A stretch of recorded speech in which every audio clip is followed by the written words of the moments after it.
പ്രയാഗ്രാജിലെ മഹാകുംഭമേളയിലെ സൗകര്യങ്ങളും സുരക്ഷാ ക്രമീകരണങ്ങളും വിലയിരുത്തി ഉത്തർപ്രദേശ് മന്ത്രിസഭ.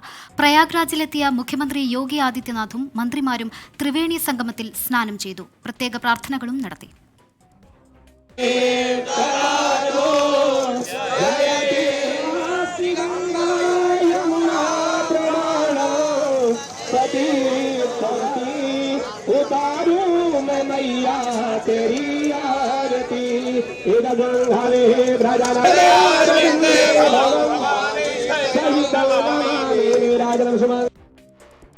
വിശദാംശങ്ങളുമായി വിനീത വിജി ചേരുന്നുണ്ട്. വിനീത, ലക്ഷക്കണക്കിന് ആളുകൾ എത്തുന്നതാണ് മഹാകുംഭമേളയ്ക്ക്.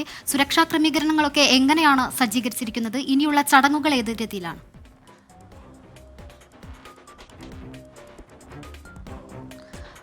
ശ്രീനിത, ഇതിനോടകം തന്നെ 8 കോടി തീർത്ഥാടകർ കുംഭമേളയ്ക്ക് എത്തി മടങ്ങിയെന്നാണ് കണക്കുകൾ പറയുന്നത്. ഏതാണ്ട് 40 കോടിയിലധികം തീർത്ഥാടകർ കുംഭമേളയുടെ ഭാഗമായി പ്രയാഗ്രാജിലേക്ക് എത്തുമെന്നാണ് കണക്കുകൾ സൂചിപ്പിക്കുന്നത്. തുടക്കം മുതൽ തന്നെ വിപുലമായിട്ടുള്ള ഒരുക്കങ്ങൾ, സുരക്ഷാ ക്രമീകരണങ്ങളൊക്കെ തന്നെയാണ് ഏർപ്പെടുത്തിയിരുന്നത്. ഇന്ന് ഈ ഒരുക്കങ്ങളും ഒപ്പം തന്നെ മറ്റ് സുരക്ഷാ ക്രമീകരണങ്ങൾ കൂടി വിലയിരുത്തുന്നതിന് വേണ്ടിയാണ് പ്രത്യേക മന്ത്രിസഭാ യോഗം ചേർന്നിട്ടുണ്ടായിരുന്നത്.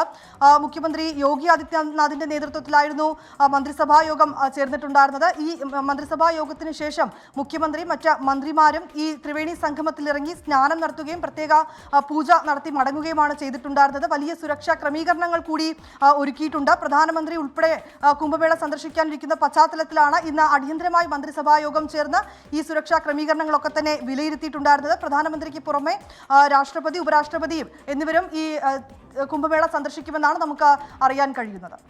ശരി, പ്രയാഗ്രാജിൽ മഹാകുംഭമേളയ്ക്കുള്ള തയ്യാറെടുപ്പുകളൊക്കെ പൂർണ്ണമായിരിക്കുകയാണ്. സുരക്ഷാ ക്രമീകരണങ്ങളെല്ലാം സജ്ജമാക്കിയിട്ടുണ്ട്. UP സർക്കാർ അത് കൃത്യമായി വിലയിരുത്തുന്നു.